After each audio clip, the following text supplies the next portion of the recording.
Welcome to Jared Scott Outdoors, your source in the field for local outdoor news. The archery elk hunt has started as well. There's a lot to cover, so let's get started. We started at first light in a tight little canyon that's been good for elk in the past. While we didn't see anything at first, we did finally spot a lone bull off in the distance. Still a long ways off, we kept moving forward to close the gap a bit. Just as we were getting to the area we hoped to set up and do some calling to see if we could locate the bull again, I looked up and spotted the bull already looking at us. Well, that didn't take long at all to mess that one up. However, I've come to learn that it usually takes a lot of close calls and woulda, coulda, shoulda moments before it all comes together. Seeing a nice bull right off the bat was a good sign. At that point, we hunted another mile worth of country without seeing anything.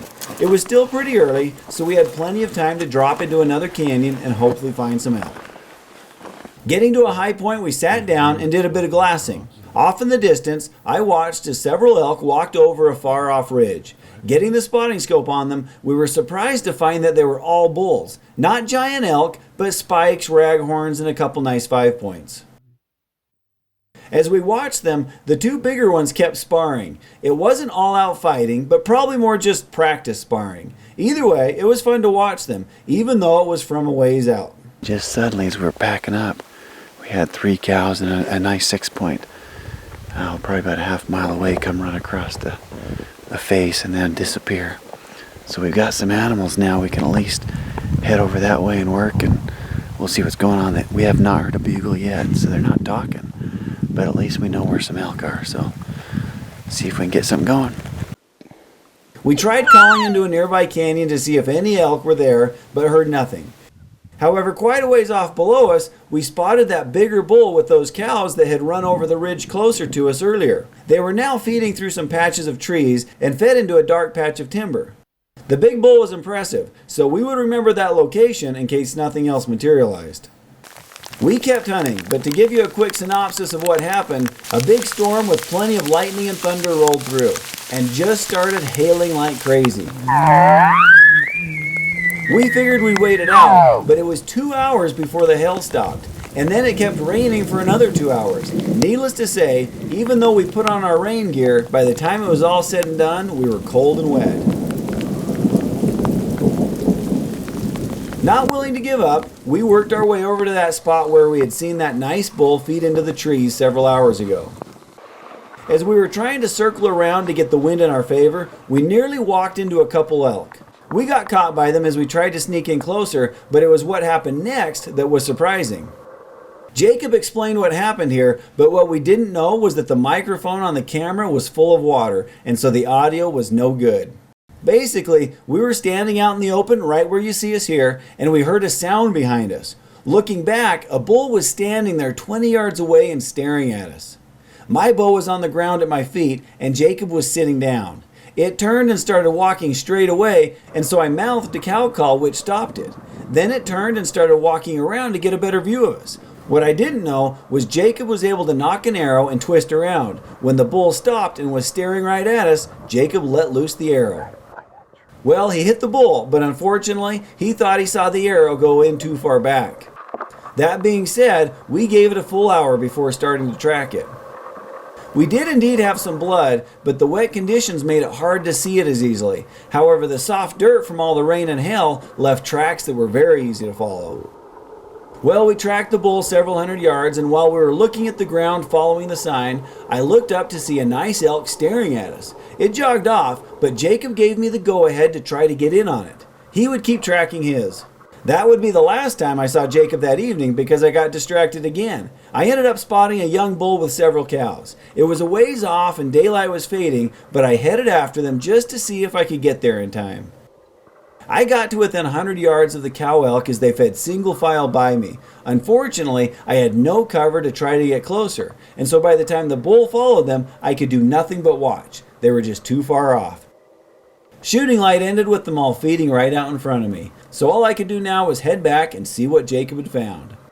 Alright, well, it's the next morning. We decided to let him sit that night wasn't quite sure of the shot. We weren't finding a lot of blood, and so figured that'd be the smart thing to do. Where I last saw him, we're really close to where I last saw him, and so we got some tracks we're going to start following and see if we can pick him up again.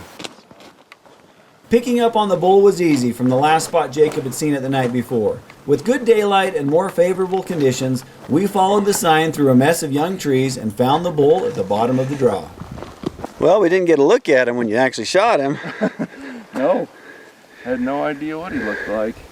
Other than he was 5 point. Yeah. Right out in the open, where he left him. All right, so here we are on Jacob's elk. Congratulations. Thank you. Elk down, that is always a good thing, especially in this situation. It's been a crazy morning. More has happened than just this elk today, but you're gonna have to wait for another episode to watch it because it was fun. But really the story today is this elk. It wasn't the perfect shot, not the shot you hoped for. You know, kind of let them know what you found. Well, I ended up bumping him, and he ran off just a little ways onto this hillside, and so then I sat there and I just watched him, and he just stood there and didn't go too far, and so then I thought, well, maybe I'll go on in and see if I can get another shot, you know, make a better shot on him this time. And I got in to about like 70, 60 yards away, and all I could see was his antlers through the brush, and then they just kind of disappeared. And so then I waited there for a little while trying to decide if I should sneak on up or not, and it was getting closer to dark, and so then I just decided, unfortunately, like I was like, a better thing to do is just to back out. So we did Never an easy decision for sure. You never want an expired elk to sit all night if you can help it. You know, if you got to come back in the morning, you got to come back, but ideally, you don't want it to sit overnight because they're such big animals. They'll keep a lot of heat and you can spoil some meat. But the situation here was we'd been rained and hailed on all day long, and so the ground was just soaking wet, and it was one of those deals where if he didn't get a shot, but he bumped him again, there was a good chance he'd never find it again because we had we just couldn't, it didn't leave a trail other than, you know, we tracked it because of its hoof prints in the mud. That's how we got it, and then he got it to the end. And, you know, not because of the blood, it was just too wet. And so for him to risk going in, bumping it again under the conditions that we had was pretty risky. Hunting is not a perfect sport.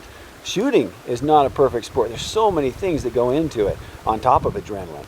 And so you don't always have the perfect shot. You want the perfect shot, you don't always get it. And so, you know, the right choice to make after a shot that's not ideal is to make sure that you go after that animal and you do what you can to try to find him, and do everything that you can until you know that you've exhausted your resources. So it worked out good today. Congratulations, good job. Thanks. We've got a bull down and the work begins.